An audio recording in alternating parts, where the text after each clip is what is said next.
I just saw The Order, about a white supremacist terrorist group who wreak havoc, committing multiple bank robberies and homicides. Meanwhile, the FBI is trying to close in on them before their next attack. This movie focuses on Robert Matthews, who was the leader of the Aryan terrorist group called The Order, and how they planned their attacks using the Turner Diaries. This was a pretty good movie. My favorite thing about this was the score. The score really set the tone and tension during the shootouts. My other favorite parts were the action scenes, and there's a lot of them. But what's even better was the fact that even though this was almost a 2 hour movie, there's always something engaging. It never dragged, and the performances were great for the most part. I did think watching Jude Law chugging beer was tiresome, especially when he did it like 10 times in one scene. I don't know, I just think he was kind of like overdoing it.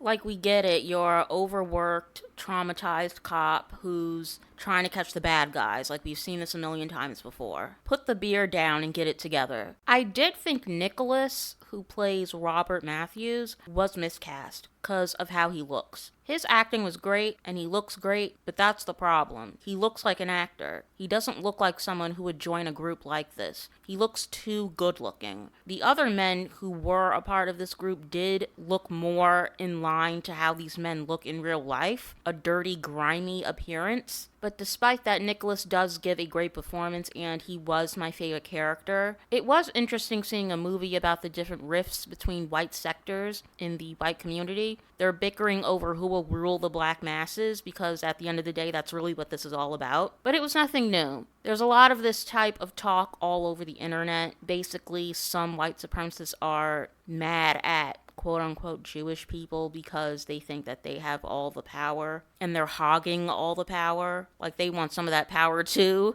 Ugh, it's so ridiculous. P.S. Why was Journey Smollett in this? They gave her nothing to do except mean mug some pictures in one scene. When it came to her race, they didn't do anything interesting with it, given the material, so I thought it was kind of a waste. It felt like when it came to black people, they never really touched on that. I felt like it was kind of like playing it safe and mainly just focusing on white people fighting other white people. Overall, I give this a 7 out of 10, and I do recommend.